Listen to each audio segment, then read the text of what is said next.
Buenos días, estimable audiencia. Como siempre, es un gusto contar con su asistencia y un honor que se asomen hasta a nuestro programa. Como siempre, está mi compañero José Guadalupe Robledo y un destacado invitado. Mi carnal nos acompaña Arturo. Mi querido José Flores Ventura, hoy estamos de gala, la verdad, porque así como muchos de mis amigos te admiran, ¿y sabes por qué? En el caso mío, porque es de la cultura de Suárez. Sí. Entonces él es José Flores Ventura, es ingeniero en sistemas y autodidacta, así se autodenomina él, autodidacta en ciencias naturales, concretamente fauna, flora y paleontología. Estamos hablando del estado de Coahuila. Pues sí, he tenido oportunidad de andar en otros lados, en otros países, pero particularmente el estado de Coahuila. Y autor de un libro que él nos va a decir, sobre mariposas de Coahuila. Del noreste. Del noreste, y con unas fotos bellísimas, tomadas por él, porque además debo decir que también es fotógrafo. Sí. Entonces, yo le preguntaba del sureste, mariposas del sureste de Coahuila. De Coahuila, sí. O sea, esta región. Es una edición muy bonita que hizo el gobierno del estado, ¿no? Sí, a través de la Secretaría de Medio Ambiente, por parte de Argentina Canales, fue la que me apoyó para este proyecto.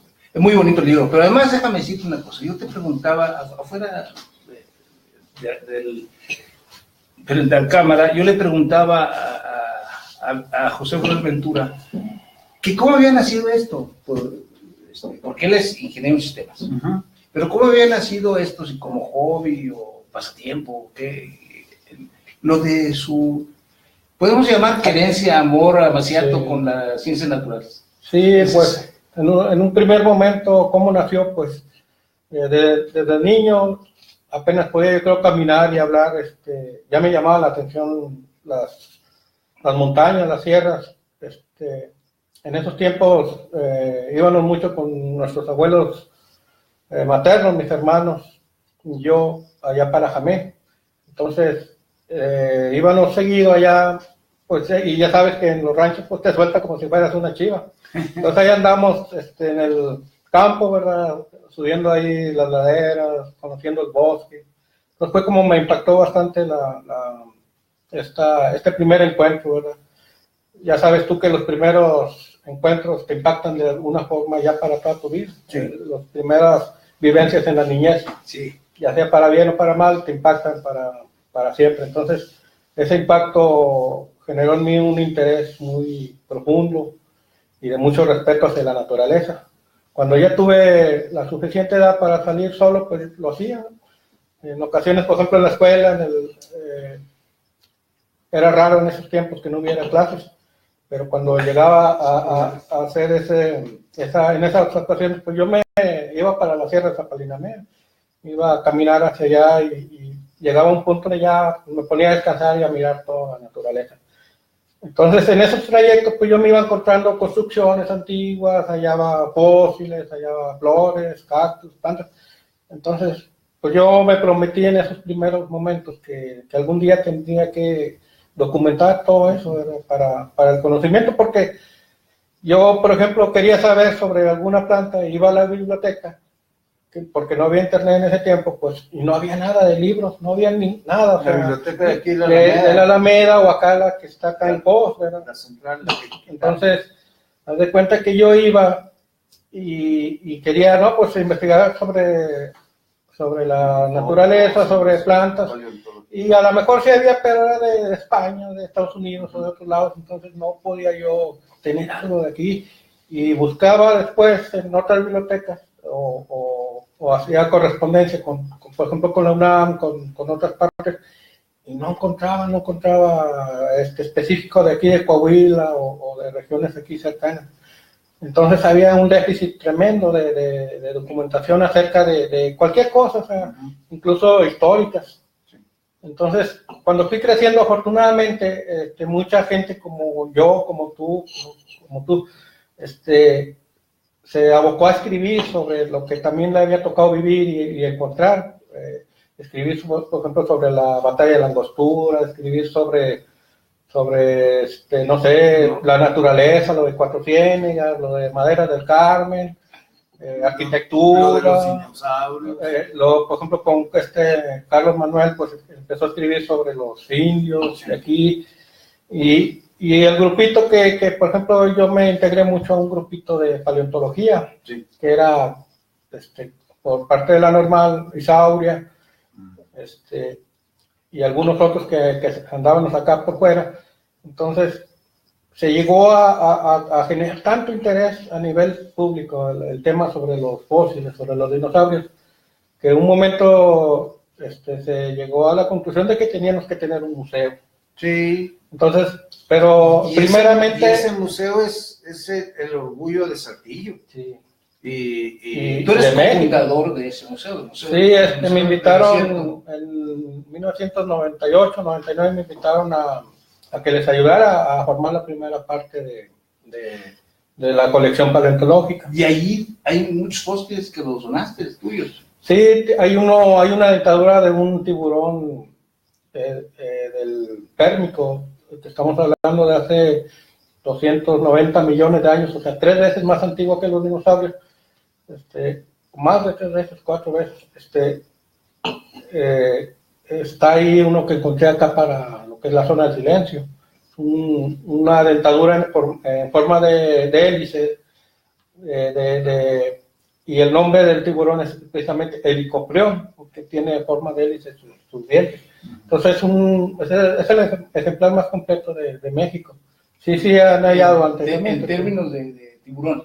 En términos de tiburón, pero pero además no estaban igual que los que ahora conocemos, ¿no? O sea, no, hay animales totalmente diferentes. Oye, pero además hay un fósil con tu nombre. Sí, una langosta, un cangrejo que descubrimos aquí cerquita de Saltillo, como unos 40 kilómetros. Lleva mi nombre, ya trae la especie es Venturae. Venturae. Entonces esa, pues, el favor me lo hizo un colega ya de la UNAM, Francisco Javier Vega, y un investigador de allá de Holanda, René Freire.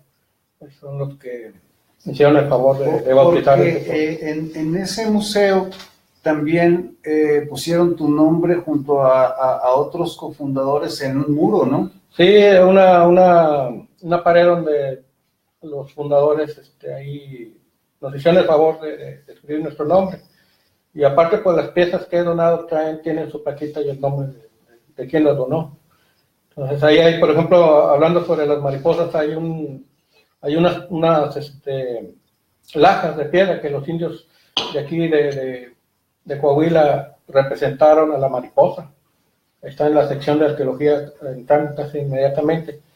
Entonces, esas también las descubrimos el ingeniero Rufino y un servidor. ¿Esa es la que llaman arte móvil? Sí, exactamente. Que además también es hasta el nombre le pusieron ustedes. Arte móvil. Sí. De hecho, aquí se halló también en Nuevo León, hicieron ahí un artículo, y luego ya después nos citaron a nosotros, porque en ese tiempo también yo hice un artículo sobre el hallazgo. Tú nos contabas antes de iniciar el programa que has colaborado en más de 100 publicaciones con artículos, con capítulos, Sí, pues, sobre todo hemos descubierto muchas cosas que son para estudiar, no son para colección propia ni nada.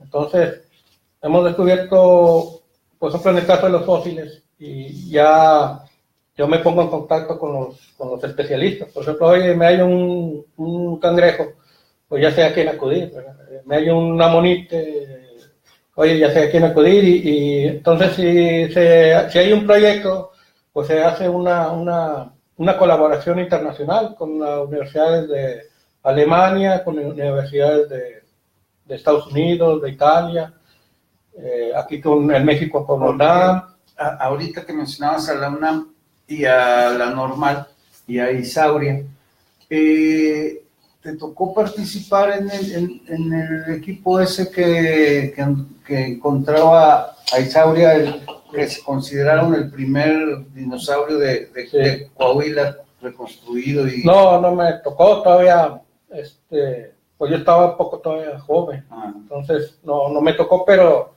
sí conocí, por ejemplo, a la maestra que en paz descanse, Yolanda de León, sí, y a su hermano, sí. Pues ahorita yo tengo mucho contacto con él, con su hermano Claudio. Porque como que hicieron escuela y le dieron como sí, mayor valor sí. a los fíjate que de Coahuila, toda esa gente es gente, o sea, que tiene otra profesión, ¿no? Ellos, sí. Todos ellos eran maestros de la normal.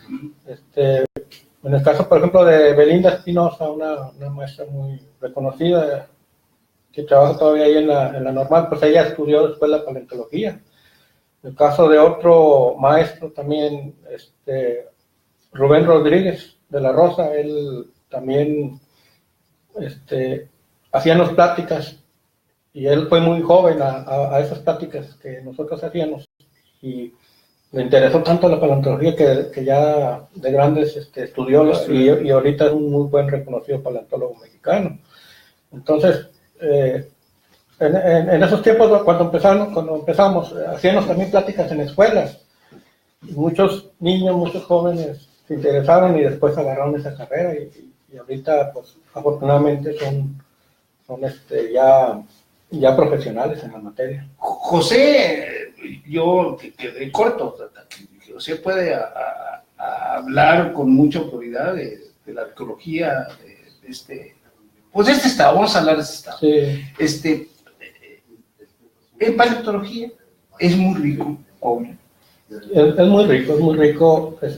Afortunadamente, con nuestros hallazgos y con los hallazgos de otros compañeros, se ha hecho ya rico también en documentación. O sea, ya, por ejemplo, yo me puedo hallar un fósil ahorita y voy y reviso la documentación que ya hay, que no existía en nuestros tiempos. Ajá. Entonces, no nomás es de encontrar, sino el objetivo es que se estudie. Entonces, catalogarlo, que se conserve y que se aprecie. Que se aprecie. Que no se pierda, que no se destruya. Sí, pues, en el caso, por ejemplo, hay un museito en General Cepeda, hay un museito acá en Químicas del Rey, hay un museito en Torreón, hay un museo allá en Sabinas, hay un museo en Musquis, hay un museo de paleontología en Cuatro Ciénegas, en Monclova, ahí en el Coahuila, Texas. Entonces, afortunadamente se han hecho proyectos. La verdad es que es nuevo, ¿verdad? La verdad, este boom, vamos a llamarle, esta explosión de que les interesan los fósiles. Unos 30 años por acá. Sí, desde que se hizo el museo se puede decir que experimentó un boom, porque muchos niños he visto que se han nutrido mucho con las visitas a los museos. Sí, es impresionante ese museo.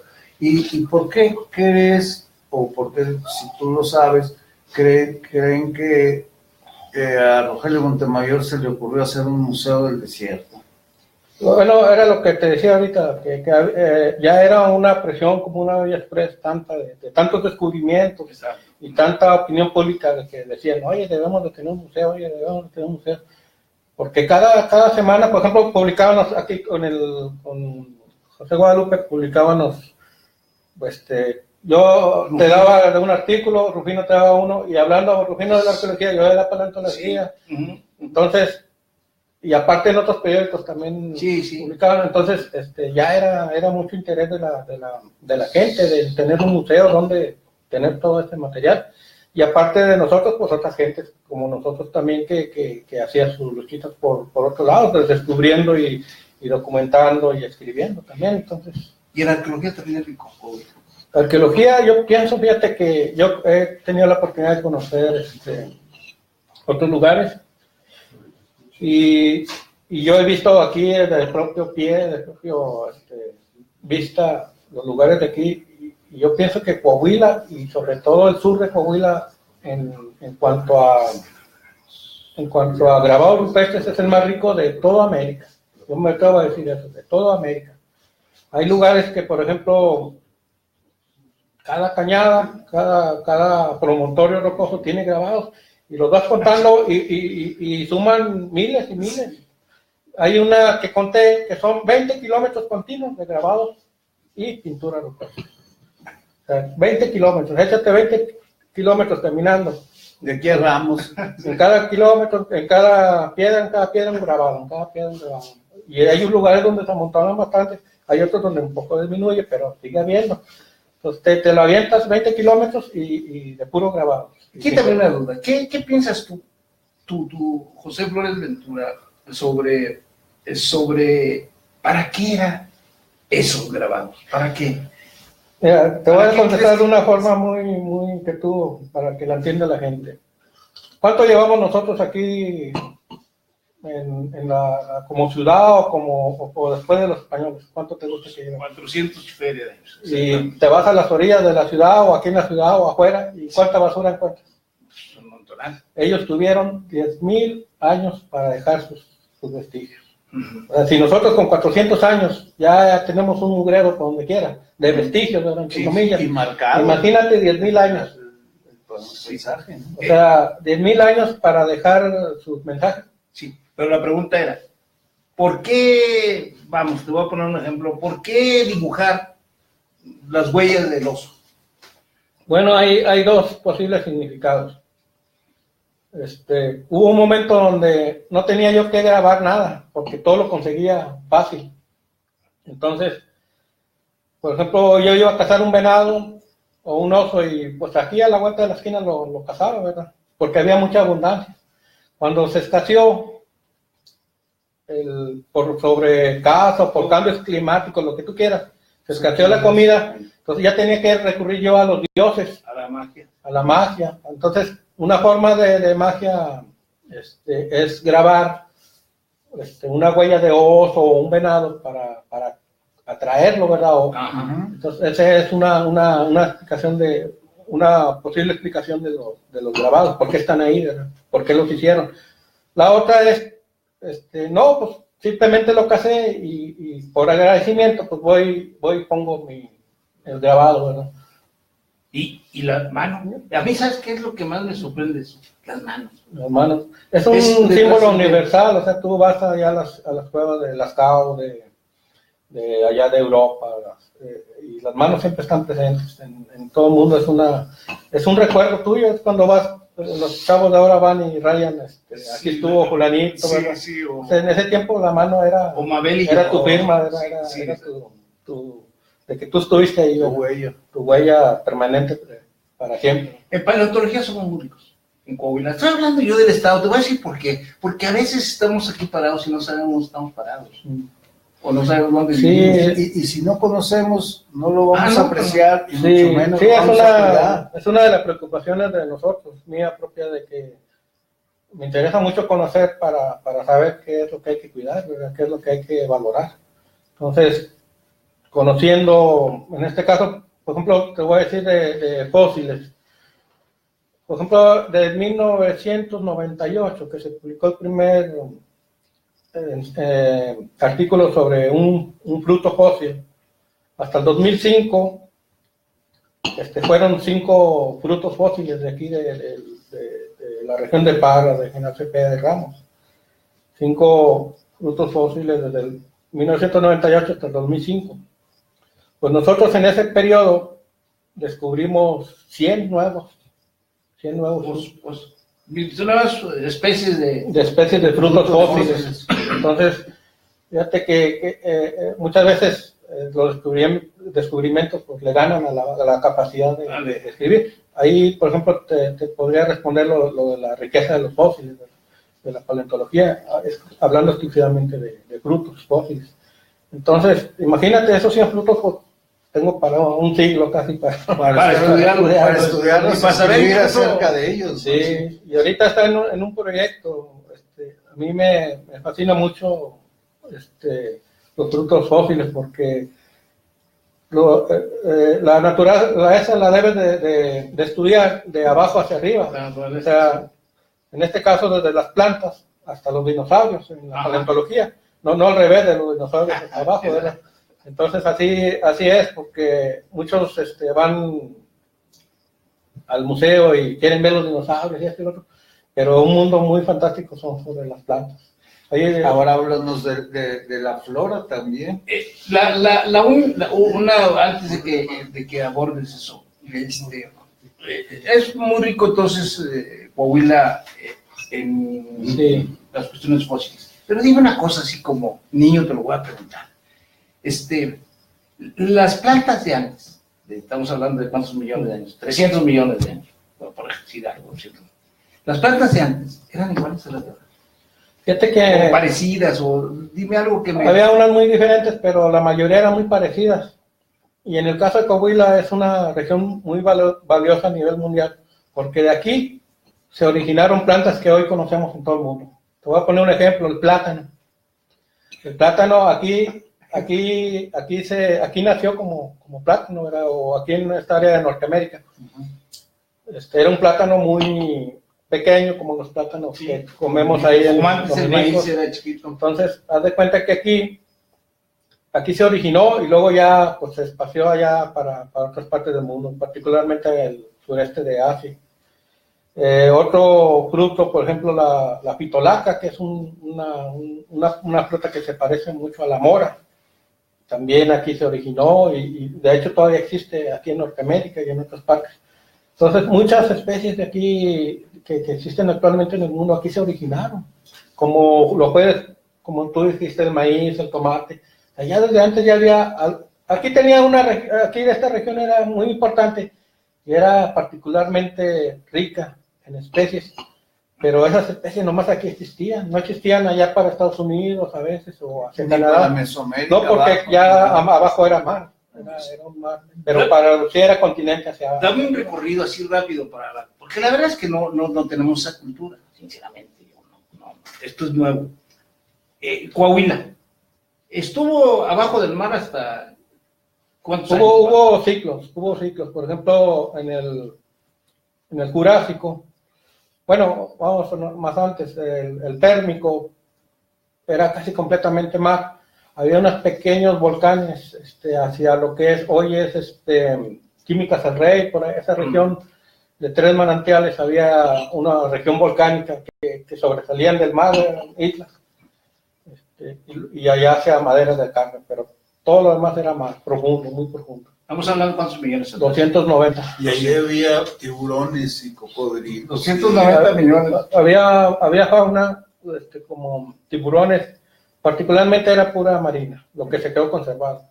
Y luego avanzamos hacia el Triásico. El Triásico desafortunadamente no tenemos afloramientos aquí en Coahuila, pero era también la región que circundaba el mar de Coahuila era muy desértico.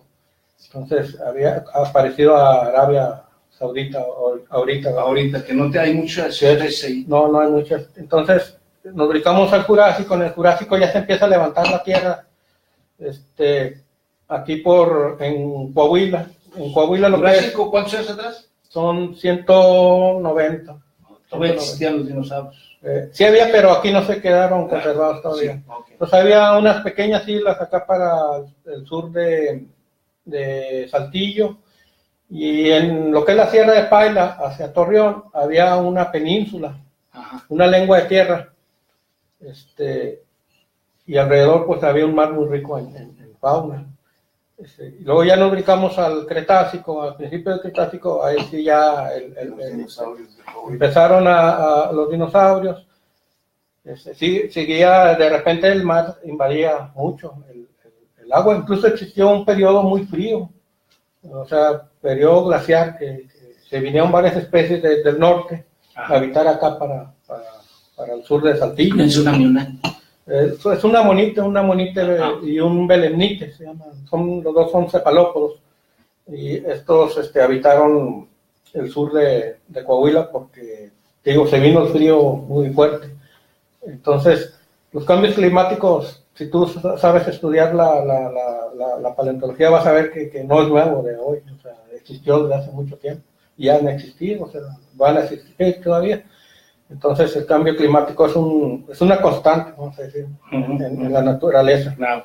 Entonces, por esto es la preocupación por eso. Sí, entonces ya durante finales del Cretácico ya la tierra ya se levantó mucho, ya teníamos, aquí en Saltillo todavía había una lengua de tierra hacia Paredón, y había mucho pantano que era donde habitaban los dinosaurios y todos la fauna que nos encontramos acá para General Cepeda y Ramos, pero todavía existían de repente periodos donde el mar invadía, y ya definitivamente pasando el Cretácico en el Paleoceno, pues ya hubo ahora sí ya la tierra se conformó, la Sierra Madre empezó a crecer, entonces hasta ahorita todavía sigue habiendo el empuje y sigue creciendo la Sierra Madre, pero desde finales del Cretácico empezó la Sierra Madre a formarse y a levantar este terreno. O sea. Esto fue como selva. En el tiempo de los dinosaurios puede decirse que era como el Amazonas. Hace 65 años como el Amazonas. Sí, había un río que venían del oeste y del noreste y desembocaban aquí precisamente en los alrededores de Saltillo. Y si tú pudieras trasladarte en ese tiempo, haz de cuenta que estabas en el Amazonas. Les voy a platicar algo muy breve, que les platicaba afuera antier, que pactamos que ibas a venir. Les decía que un día que tuve la fortuna de ir con unos amigos, entre ellos Rufino y José Ventura, de repente José se para, yo estaba sentado, y se para y dice, mira, esa es una playa. Pues yo, ¿cuál playa? Pues yo no veía, no, esa era una playa.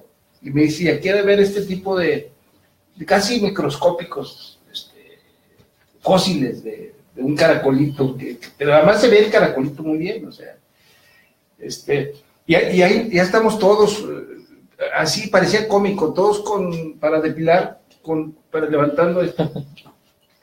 Pero empieza a platicar, por eso le preguntaba yo a eso a José, empieza a platicar cómo era ese lugar, y te lo empiezas a imaginar. ¿Y sabes qué? Era la máquina del tiempo. Gracias por eso de procedernos 200 millones de años nada más. Sí, o sea que hay muchos periodos. De hecho, uno de los descubrimientos que hicimos es añadir otro periodo más aquí al sureste de Coahuila, que es el Eoceno, que ya es una época más reciente, pero que no estaba documentado, y gracias a unos fósiles que descubrimos, pues ya se pudo documentar la presencia del Eoceno. ¿Y ese qué abarca? ¿De qué? Ese ya es muy continental, pero sí había unas playitas todavía acá para el norte de Paredón, y hay mucha abundancia en ese tiempo de bosques, bosques de... ¿Pero de qué edad era, más o menos? 45 millones de años. Y bosques de coníferas. Coníferas particularmente, sí, están conservados los troncos todavía en el sedimento, y lo que era más, pues hay fauna. ¿Y de qué gruesos serían esos troncos? El más grueso que he visto ahí, yo creo es como el diámetro de la mesa esta, más o menos. Estamos hablando de unos un metro. Eran bosques pues, intocados casi, ¿no? O sea, sí, porque los habitantes de acá son de ¿qué? 12,000 años. Sí, no, o sea, estamos hablando de tiempos muy lejos, o sea, el hombre como tal no existía ni en proyecto todavía. Ni en proyecto. Entonces, muy bueno. Entonces eran pues, regiones muy vírgenes. En fauna y flora, somos ricos. Sí, también, fíjate que, por ejemplo, ahorita estoy yo documentando las cactáceas. Me estoy saliendo al campo a tomar las fotos de las flores, porque quiero hacer un libro posteriormente sobre cactáceas, pero tomadas en el campo, no en maceta. Como hay unas que les gusta hacer libros que en las macetas les toman la foto, sí, ¿no? Sí. No, hay en el campo, ¿verdad? Ir a buscarlas. Entonces, en cactáceas es muy rico Coahuila. En plantas, acuérdate que el desierto chihuahuense es el más rico del mundo en especies de animales y plantas. Y seguramente uno de los más grandes, ¿no? Sí. ¿Qué abarca ya de Estados Unidos? Bueno, pues abarca Texas, hay Texas, el Big Bend, Arizona, un poco de Arizona, poco, no mucho, pero casi Chihuahua para acá. de Chihuahua una parte. De hecho debería llamarse desierto coahuilense, porque de Coahuila es el 80% de Coahuila es el desierto chihuahuense. Con eso. Y de Chihuahua pues nomás no abarca ni la mitad de Chihuahua. Exacto. Entonces y acá para Nuevo León un poquito, para San Luis un poco. Hace años, José, me encontré yo también, pues a mí me gusta llevar a mis hijos, me encontré a unos japoneses en una combi que parecía panadería, llevaban un montón de cactus. Sí. Todavía sigue el saqueo de cactus. Sí, desafortunadamente, pues, de especies, ahí saqueo. A mí me tocó también ver una vez que fui a caminar acá por donde está, cerca de la presa esta de Palo Blanco. Y descubrí los que se ponen en la Feria de las Flores.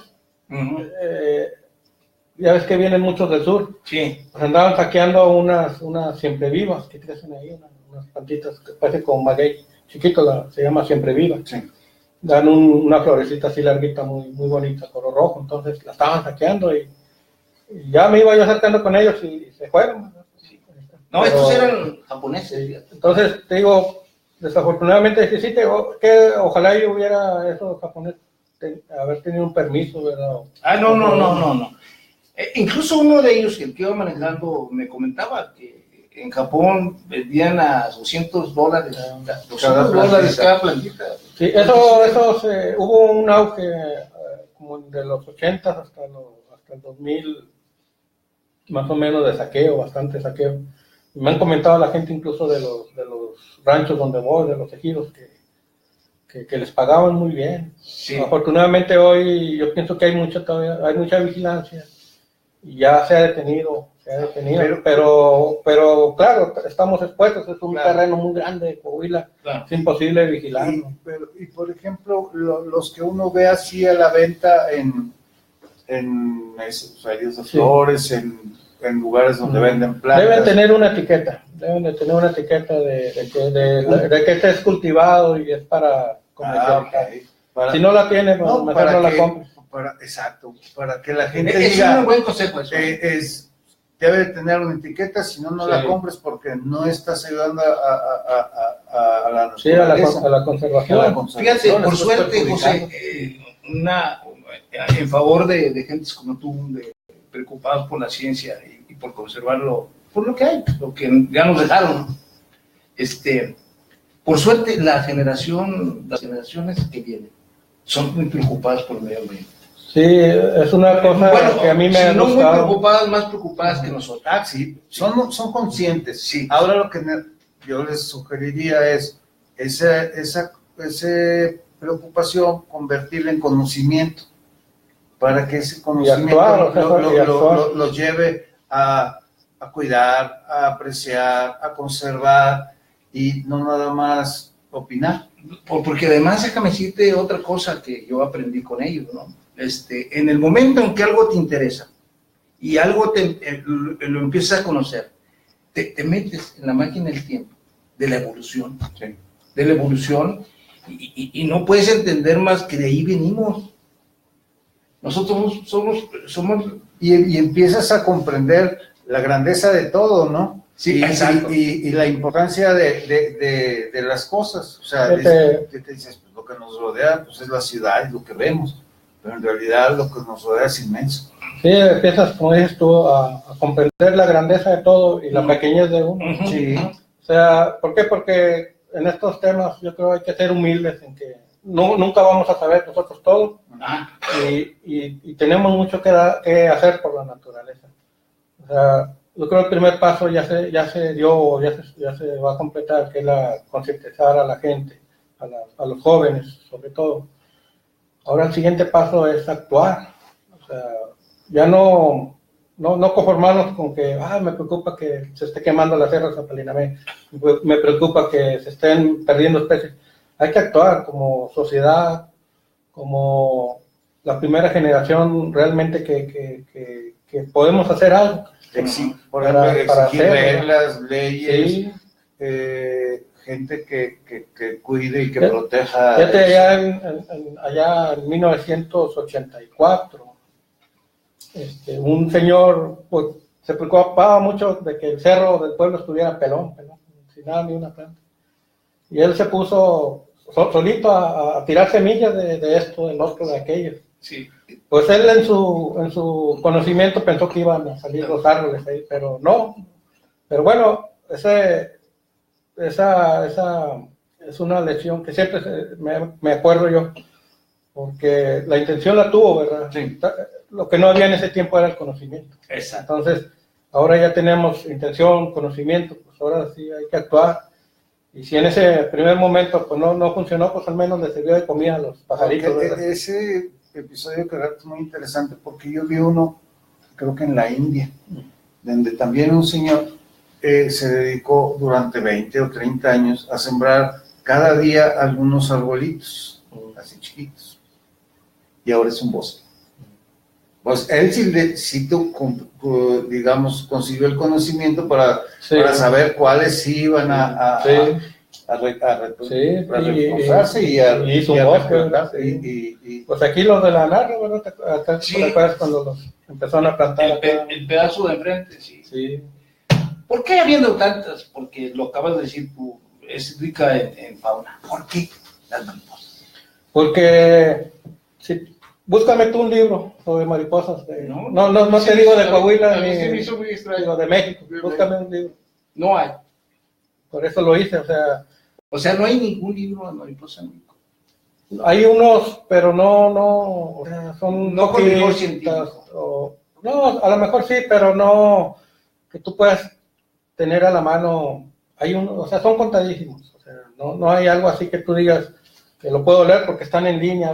Te voy a buscar uno, fíjate, yo conseguí hace años uno, me lo regalaron, uno de mariposas, pero del sureste, Chiapas. Sí hay algunos, ¿verdad? Hay unos, pero este es exactamente... Aquí en no hay nada. Sí, porque no tengo tiempo de ir allá para el norte o allá para Torreón. Entonces, yo mis salidas que hago con Rufino, con otros compañeros, pues es salir el sábado en la tarde y regresarme el domingo al mediodía porque hay que trabajar. Sí. Entonces no te dispongo de mucho tiempo. Alguien lo tiene que hacer en este país. Sí, entonces pues esto se hizo por eso son del sureste exclusivamente, pero estas mariposas te las hallas en cualquier parte de México. Entonces aquí son como 120 especies y se me quedaron pendientes todavía 40 más o 50 todavía. Amigo, yo acostumbraba a subir ese hermoso sierra, o como le podemos llamar, Zapalinami. Lo subí muchas veces. Y una vez, no me había fijado, me senté cansado, obviamente, ya acá mero arriba, y de repente me di cuenta que miles, no quise decir millones, pero eran un chorro de mariposas de muchas especies. Unas blancas, unas más chiquitas, otras más grandes, pero un montón. No eran la monarca, era un montón de mariposas. Ese es otro error también que cometemos, de que toda la atención se la lleva la monarca, pero no, aquí hay 120, 140 especies. Entonces no... ¿Cuál es tu favorita de todas esas especies? Pues... la monarca. No, fíjate que... Es que la monarca ha hecho conciencia. Pero es impresionante por todo su... Pero la monarca sí, pero porque la conocemos. Sí. Pero de las demás no conocemos nada. Exacto. Entonces, este trabajo lo hice para que alguien se inspire algún día y estudia. ¿Y tú tienes otro tipo de mariposas? Algunos de tus cosas en línea. Pues tengo mi página de Facebook. ¿Por qué no la dices? Por si alguien... No me acuerdo, pero... bueno, ahorita... No, nomás le ponen José F. Ventura. José F. Ventura. Y mi página de Flickr. Está muy interesante. ¿Flickr cuál es? El nombre de usuario es, o como me pueden buscar, se llama Sfenodiscus. Es S-P-H Enodiscus. Entonces es un nombre de un fósil que hay mucho aquí.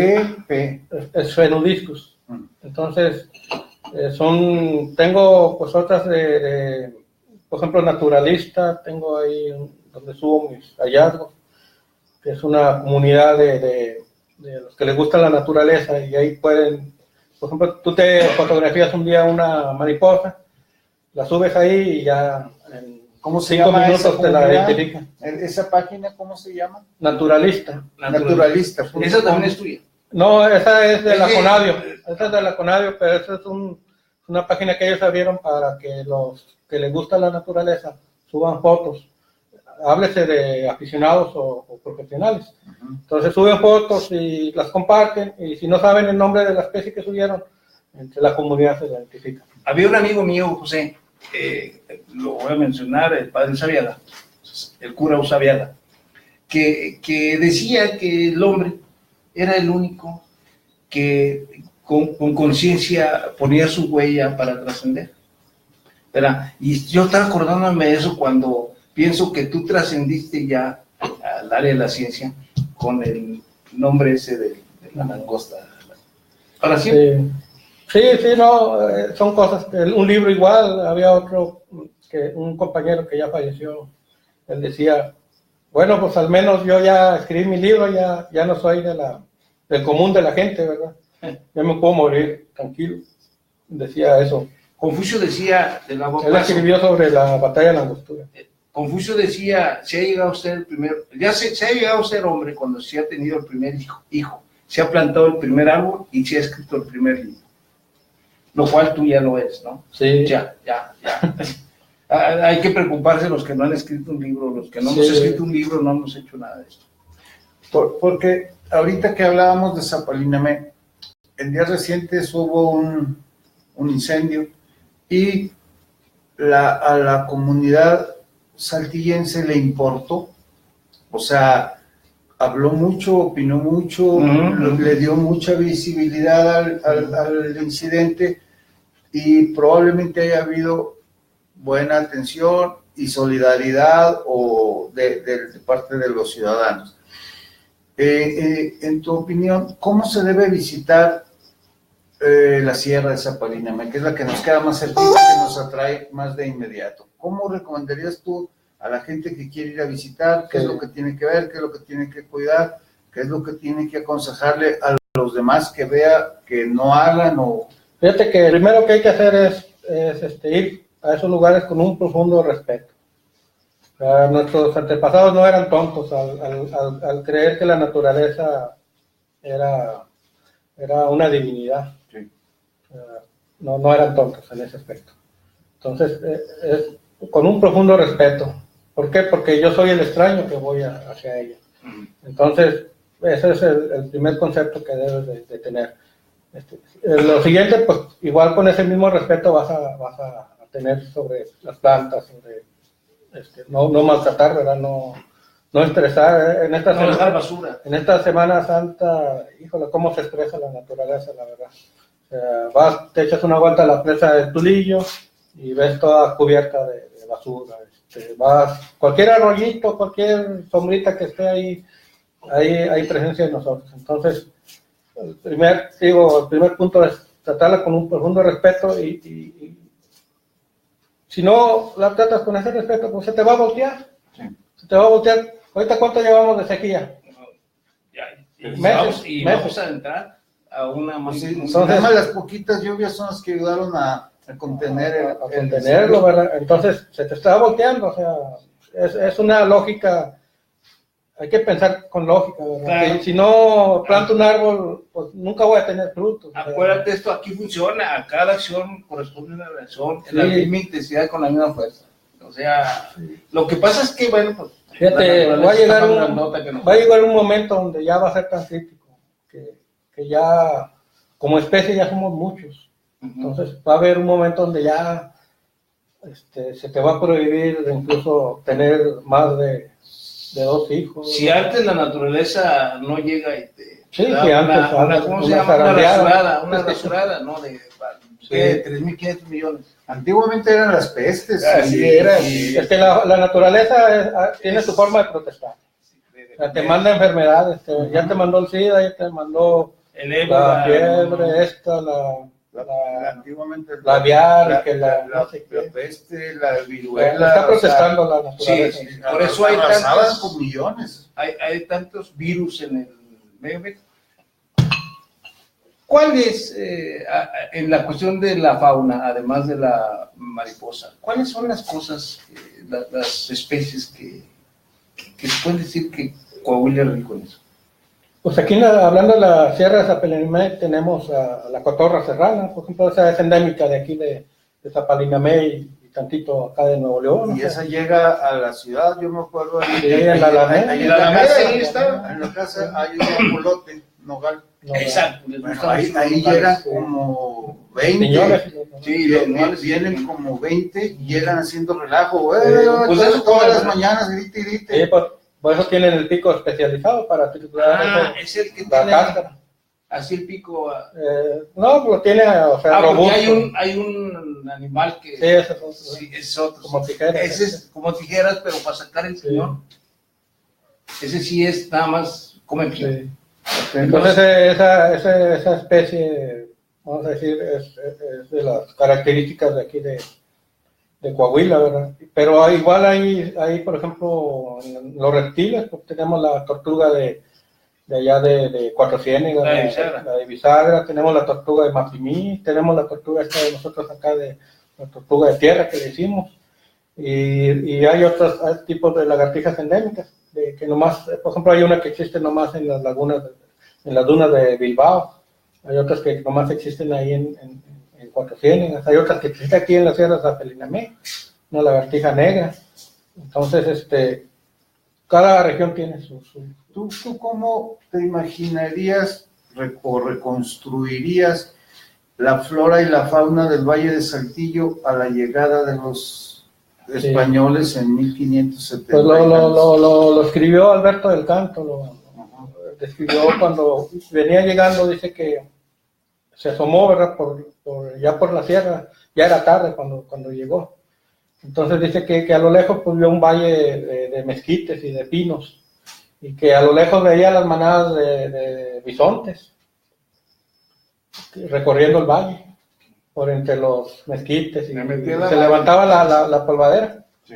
Entonces él lo dejó registrado, dice que era un valle donde había como 500 manantiales de agua, y el que fue a parar pues, fue el de Ojo de Agua, pero que había cientos y cientos, y que había venados y que había osos. Y debió haber sido vegetalmente... Era coníferas, sí, ¿verdad? Sí, había coníferas hasta la mesa de arispe, que es lo que es la parte sur de Saltillo, pero ya cuando bajaba ya era valle con matorrales de mezquites, sobre todo muchos mezquites. Que esos mezquites después cuando estaban asentados aquí ya como villa, cuando llegó el ferrocarril, los usaron para los durmientes y para alimentar las máquinas. Entonces, pero sí era una vista muy hermosa en ese tiempo. Y ahora que mencionas al mezquite, ahora pues como que nos entró la moda de usar carbón de mezquite para la carne asada y han arrasado con bosques, ¿no? Ya ahorita está prohibido, las comunidades sobre todo de Parra, hacia Torreón, se dedicaban a quemar, a hacer carbón, Sí. pero ya tiene como unos 5 años que lo prohibieron porque se acabaron. Pues sí, porque se lo acabaron, mira, ahí... Y por ejemplo, el que venden ya no es de mezquite, Ahí o es falso, o hay uno que es de clandestino. Sí, pero ese es Sí, comprimido. hay uno comprimido. Pero que- sigue siendo mezquite, mira. Aquí en la carretera de San Luis salió Pues un no bosque. deberíamos de comprar. Exacto, no deberíamos comprar. Mira, yo me acuerdo una vez, José, una vez sube el café colombiano, que era el que consumían los gringos.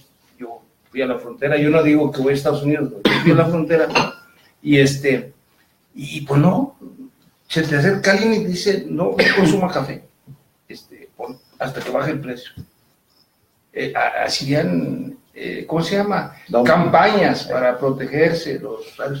También hay que hacer campañas para proteger lo que nosotros tenemos. Claro, o sea, si había bosques. Mira, esto no y debió ahora haber pasado. desaparecimos, nada más para la carne asada, ahí es cuando dices, oye, pues hay que volvernos más. Había un conscientes, bosque, ¿no? Hermosísimo, hace ya décadas, un bosque que después de, ya cerca ya después de Matehuala, había un bosque desde Matehuala hasta donde tus ojos alcanzaban, que no alcanzaban mucho, 20 kilómetros alcanzan cuando es plano, o 15, pero era mucho más, pero para todos los lados de la carretera. Hoy ya no hay, tú pasas y ya no hay, ya es un desierto, y ya son puros matorralitos. Eso, y ¿sabes qué? se lo llevaron, lo quemaron las empresas norteamericanas que venían. Ni siquiera benefician a los mexicanos, ni siquiera. O sea, ¿para qué lo quitaron? Ah, no, pues para hacer carbón. El carbón, no. No eran los mismos ejidatarios pobres ahí del semidesierto. Igual, los ejidatarios, lo que hacían allí era recolectar especies que vendían víboras, porque la víbora, para ese lugar se vende mucho para... Vendían pajaritos. Pajaritos, no. Llegaron a tener venado. Víboras. La verdad, yo compré 3 águilas para soltarlas. Allí, pues te las vendían casi en la carretera, sí. En la carretera. Entonces ya eso se acabó, porque una vez yo pregunté hace años y me dijo uno de los que se dedicaron a eso muchos años, dijo, es que no, para encontrarnos un animal hay que caminar 30 kilómetros. Ya, es lo mismo que encuentras aquí de la Lechuguilla, o sea, de Candelilla. Hay lugares en donde ya les terminaron, man. Sí. Entonces, bueno, eso no lo vamos a ya poder evitar, pero yo creo que ustedes... Sí, pues ya es tiempo de revertir ahora y de hacer, es lo que te decía hace rato, o sea, ya tenemos conciencia, ya tenemos conocimiento, ahora sí hay que actuar, o sea, ya los errores del pasado ya no los podemos cambiar. Lo que podemos hacer como generación ahorita, yo, tú, cualquier persona, los jóvenes sobre todo, pues es empezar a revertir. ¿Cómo? Pues hay que hacer planes ahora. Yo, pues, que voy a plantar pinos, comprar carbón. Sí, o sea... Pero se convirtió eso en una cultura, la cultura del carbón. Sí, pues somos... Así como la cultura taurina es una cultura y hay sectores que la están revirtiendo, o el cuidado de las mascotas, y que adoptes mascotas, aunque sean mestizos, ya no compres perros de raza que luego vas a abandonar en las calles. Es lo mismo, no vamos a comprar carbón de mosquito.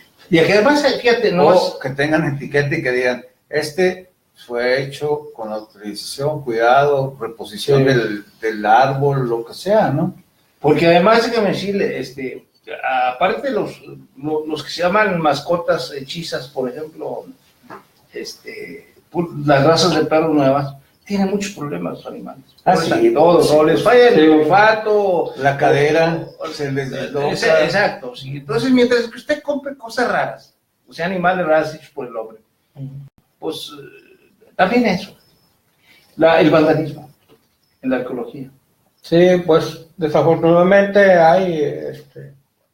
vivimos una época también donde pues el gobierno ha hecho muchas carreteras, ha hecho muchos caminos, pues tarde o temprano tienen que pasar por lugares arqueológicos.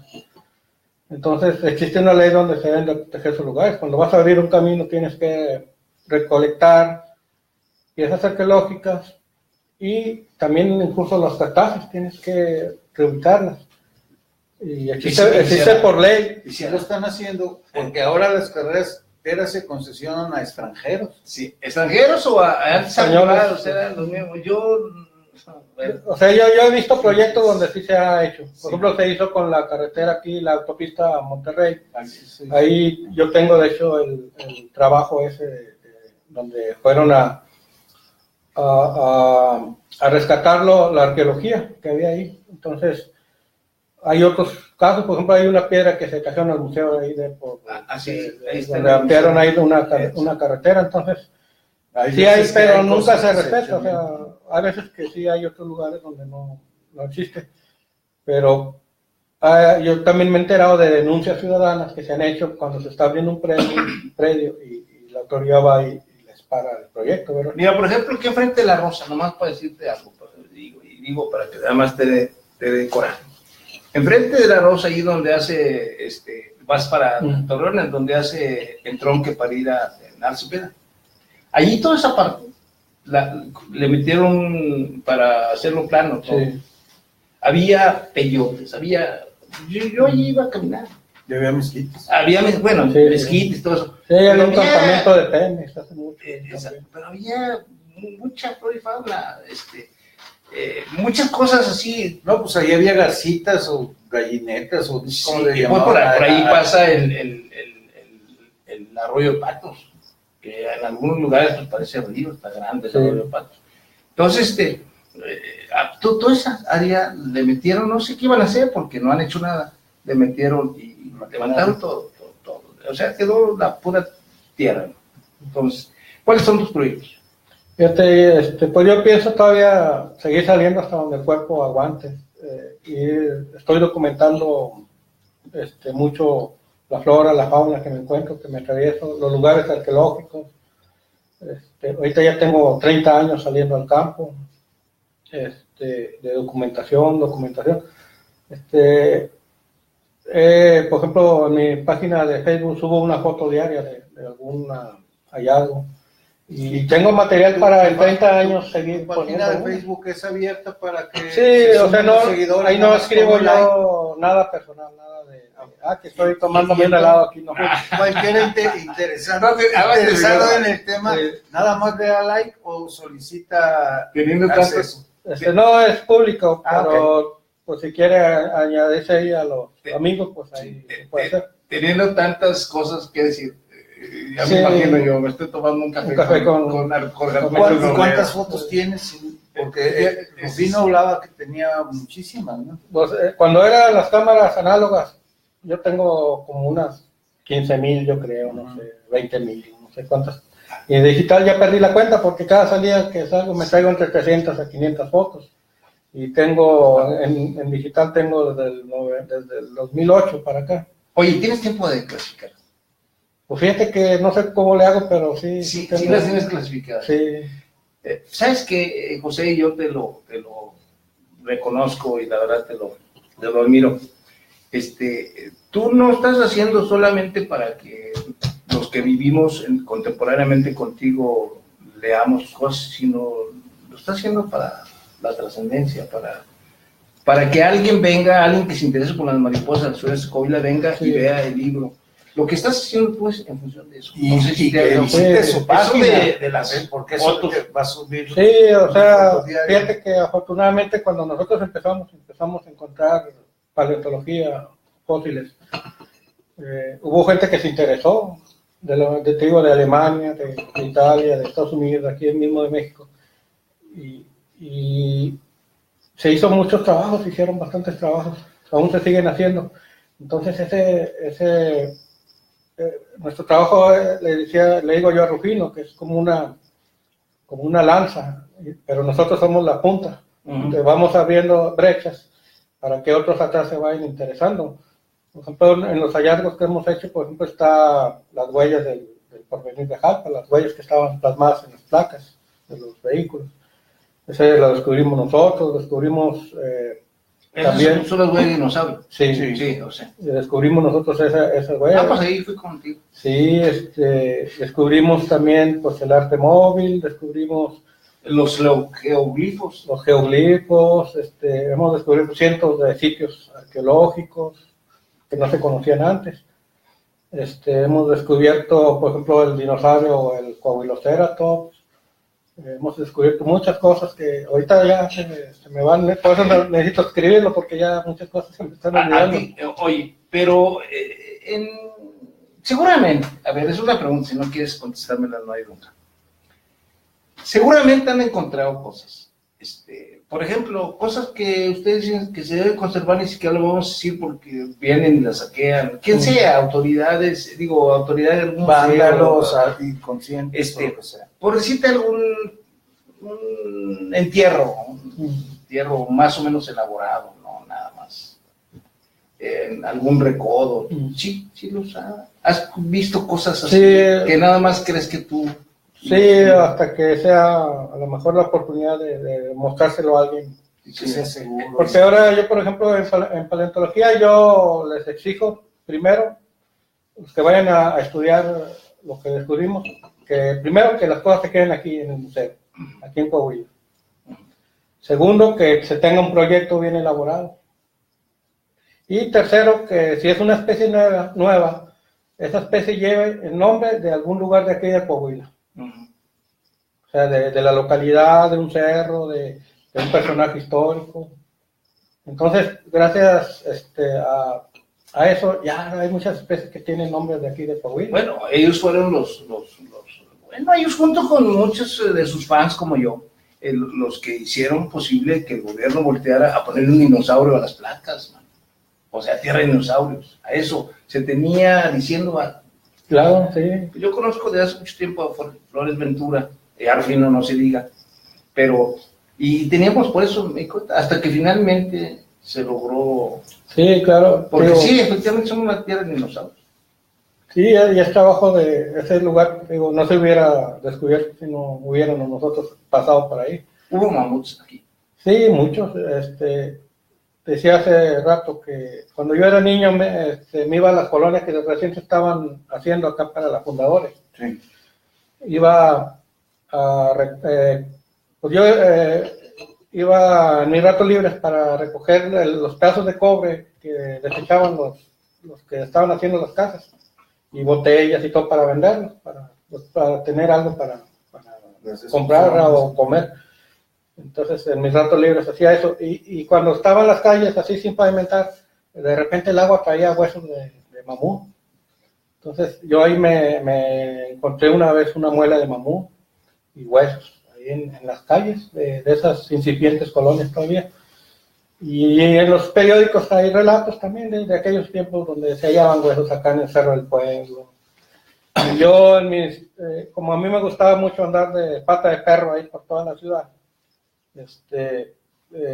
hallaba fósiles en las piedras de construcción para los cimientos, que esas piedras provenían de los cerros, las sacaban de los cerros de aquí de Arteaga o de Saltillo. Entonces yo tenía una vista tenía muy buena vista para encontrar fósiles. Ya para Eso finalizar el programa, ¿qué opinas de que nos estamos acercando demasiado a la sierra con nuestra discesibilización, con nuestros fraccionamientos, con nuestras calles, con nuestros hábitos, con nuestra falta de respeto hacia la naturaleza? ¿Tú qué opinas? Pues, desgraciadamente la riqueza de un país, de un estado, de una ciudad, se mide por la cantidad de habitantes. Y esa es una excusa para traer empresas, para traer trabajo. Entonces, en algún lugar tienen que vivir y no hay otro lugar. A nosotros no nos gusta crecer hacia arriba, nos gusta crecer hacia los lados. No tenemos la cultura oriental, ¿verdad?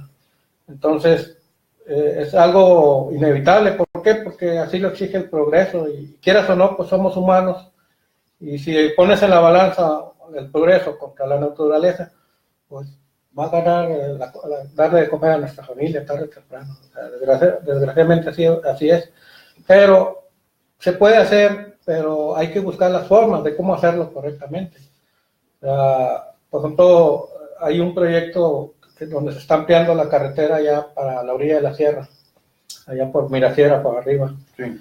Entonces, los vehículos, cuando pasan, pues sueltan chispas y en una de esas va a prender y se va a encender todo. Como sucede mucho en las carreteras. Hay que hacer proyectos bien balanceados donde, voy a abrir una brecha donde no voy a tener ninguna, para que ahí terminen esas colillas, ¿verdad? O la colilla del cigarro que es rojo de repente.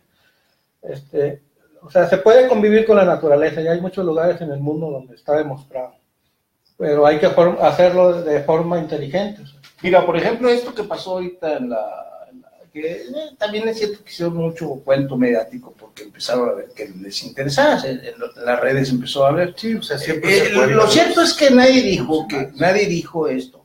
Lo que pasó con esos muchachos que hicieron eso es que se les ocurrió ir y no tenían ninguna cultura, porque hay que tener cultura para ir con la madre naturaleza. Sí, el respeto a lo que él dice, naturaleza. Le llamó de otra manera respeto, pero pues cualquier gente que va, él sabe que ahí no se debe, él sabe que no se debe, y la gente que sabe no lo hace. Entonces, bueno, a los que no saben, yo les hubiera dado enseñarles, ¿no? Exacto, yo a esos muchachos ahora están viendo qué castigo les dan. ¿Cómo se llama? Un brazalete. Sí, un brazalete, pero además servicio social, no. Que se pongan a leer cómo se debe de... Que con esta acción también acuérdate que la sociedad está midiendo a la autoridad. Sí. qué acción va a tomar y conforme eso la está midiendo. Y acuérdate que ahí vienen las épocas electorales donde se va... Sí, tiene razón. La sociedad está midiendo a la autoridad. Ya lo habíamos dicho eso aquí. Lo que pasa es que dijeron mucho, se va a estar cuidando. El cañón de San Lorenzo tiene una entrada, nada más, una entrada y una salida, nada más. Y es chiquito el cañoncito. Entonces, pues nomás era que, además hay una caseta en la entrada. Nomás era cuestión que, a ver, nada más por favor, jóvenes, ¿a poco les costaba mucho trabajo decirles a cada... Es que no cada autoridad cuando llega nueva empieza a recortar puestos de trabajo y dice, pues es que trabaja ya, ¿por qué lo quieren si nadie va? Y te lo quitan. O mandan al cuñado más menso a que se gane el sueldo a mero allá, y el vato a veces va y a veces no va, y a veces cuida y a veces no cuida, y a lo mejor no saben nada de ese trabajo. Pero acaban de ser una policía ambiental. Pero el ambiental es de la aquí ciudad, para la las bocinas. Por eso, mándenlos ahí, que vengan, a ver tú, y diles que porque le no hagan que no hagan ninguna, prohibirles, se puede prohibir. Entonces el medio ambiente también incluye el cuidado de las sierras, de la bueno, flora, pues es de la policía fauna. ambiental, Fíjate. no dice policía ambiental rural. Pues, de la Ni ciudad. digo, de urbana, la ciudad, no dice exclusivamente citadina. urbana. No, es el ambiente. Entonces Saltillo también es todo lo que nos rodea. Claro, es todo el municipio. No, y recordemos, por ejemplo, que la Sierra Zapalinamela que nos estaban de tomar, ¿verdad? Claro, ahí están Esa todos los pozos. desaparece y desaparecemos nosotros fácil. Entonces, Y hay casos de eso. O sea, yo conozco pueblos abandonados. Oye, pero es que así como parte del lucimiento de los funcionarios es anunciar la apertura de nuevos empleos, es anunciar fraccionamientos y construirlos, porque ahora las fortunas se hacen con base en importar gente que agarre esos salarios bajos Bajitos. y que construyan en las cañadas de las bajadas de la sierra de Zapalinamé, y con el riesgo de llegar a molestar a los mantos, ¿verdad? Adentro de la época de Humberto Moreira, adentro del cañón, hasta hicieron de entrada, yo creo que va a ser un monerista. Hay una casa bien hecha, yo hasta creía que iba a ser un hotel, alguna cosa así. Una casa así. Particular. Sí, claro. En el cañón. es una zona protegida. Es en la zona protegida. Entonces, Sí, es una zona protegida. entonces, mira, 450 hectáreas según dicen, yo no les creo, siempre dicen menos en estos casos siniestros. 450, pero además de todo lo que ha visto ahora forestal durante 20 años. Y de gente que va cada Sí. fin de ¿Cómo semana es con su posible? abuelito y lo va a ¿Cuánto cuidar. puede ganar alguien que le esté diciendo por ese día que le esté diciendo? 500 pesos, 500 pesos, hombre, pues, aquí no lo cooperamos sin capa, y que haya una gente, ya lo sabían, ya sabían que eran días festivos, ya sabían que la gente va por favor, hombre. No va a cuidar, ¿verdad? Sí, no va a y además, cuidar, Oye, basura. carnal, pero si no cuidan las escuelas que están en medio Sí, pero de las estatuas del centro ¿sabes de la cuánto ha de ciudad? haber costado el apagar eso? Yo les cobraría a los papás, si de veras quieren saber una Ya dijo, un castigo ejemplar. yo les cobraría al papá, Pero más que ejemplar, ¿sabes ha de qué? ser millones lo que costó. Sí. 3 helicópteros no cuestan así. Sí. No, aparte de un castigo ejemplar, debe ser el inicio de el precedente, sentar Claro. un precedente. ¿Para qué? Pues ya la otra, el que vaya, pues, Ya pues sabe, voy con exacto, cuidado, ¿verdad? sí, yo voy. O sea, más que eso, es fincar un precedente para que tomemos conciencia. Bueno, pues ha llegado el momento de despedirnos. Agradecemos sobremanera la presencia del ingeniero José Flores y de la plática que estuvo con nosotros. Te voy a dejar 5 libros para regalar de mariposas y ya Es un libro ahí sabrá Robledo cómo lo... Oye, es un libro, de veras, es un libro extraordinario. Sobre todo las fotos, yo te felicito nuevamente. Las fotos y mariposas de todos los colores. Y déjeme decirle, para que presuman que aquí donde vivimos pasa o vive muchas de estas mariposas. Con 120 especies, los que están ahí Sí. recolectados y se quedaron afuera, 40. 40 por falta de espacio, pues ya este es un libro muy grande. Entonces, Es un Entonces, libro... y si ve mariposas, cuídelas. Sí. el ambiente y todo. Muchas gracias. Y le agradecemos mucho, José Flores Ventura. No, gracias. Y de veras, mi admiración por esa cuestión que tú le llamas autoridad. Bueno, gracias. Gracias, Gracias Jorge. por haber estado con nosotros. Muchas gracias. Muchas gracias.